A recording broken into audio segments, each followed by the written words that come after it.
Hope all of you are doing well. But first, we are extremely sorry because we couldn't post all the things in time. Because for the snow, we are stuck at home and the school was closed. So right now, I'm going to give you the homework 3 solutions. So I'm starting from here. Here is the question 1. In question 1, you can see that in OFDM, all the filters can be baseband low-pass filters that are identical, whereas in FDM, we need different bandpass filters of each channel. Exactly, the answer is true, because in OFDM, we can use the low bandpass filters, and this is exactly true for the OFDM. For question 2, we can see that ADSL multiplexes in ports upstream data and downstream data via FDM, because in ADSL they always use the frequency domain multiplexing and they use the ports for downstream and upstream both. That's the correct answer. Okay, in question 3 we see that segment of an Ethernet by inserting a bridge in the middle of it, making each side exactly half of the length. It says half of the length it used to be, under heavy load conditions for packets exchanged between nodes on one side of the bridge.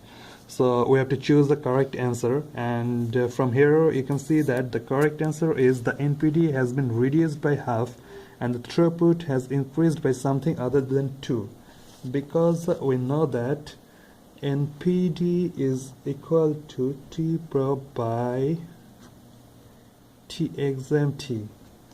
So we can write it like length by C and by line rate, and from here, as it's half of the length, so we can call it by 2, which exactly shows that the NPD has been reduced by half and the throughput has been increased by some other than 2. So in question 4, it says that wasted capacity due to the fact that the channel may not contain a message at a certain time occurs in, actually it occurs in both TDM and FDM, because if you want to waste some data, you can waste it in both TDM and both in FDM, because in TDM they use the time slots to transfer the data. So if you lose the data, maybe you can lose a time slot, because if you don't use the time slot, the data will be lost. Even in FDM, they use the frequency to transfer the data, and if you don't use a certain frequency, you can lose the data. Well, so right now we are in question 5. It says that StatMax, like the asynchronous TDM, is easier to implement in hardware and requires a less complicated frame than TDM. Obviously it's false, because in TDM it's really easy to put it in all the hardwares and implement it. When you're going on asynchronous TDM, it needs more ports to be configured and more hassles, and the hardware is more complicated. So the answer is false.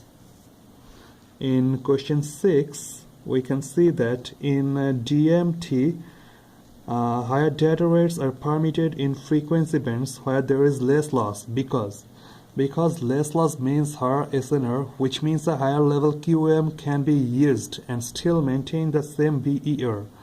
Actually, when we have less loss, it leads us to the higher signal to noise ratio, and when we get such higher signal to noise ratio, we can get the higher level of quadrature amplitude modulation, which can still maintain the same bit error rate, because in this higher level the bit error rate remains constant.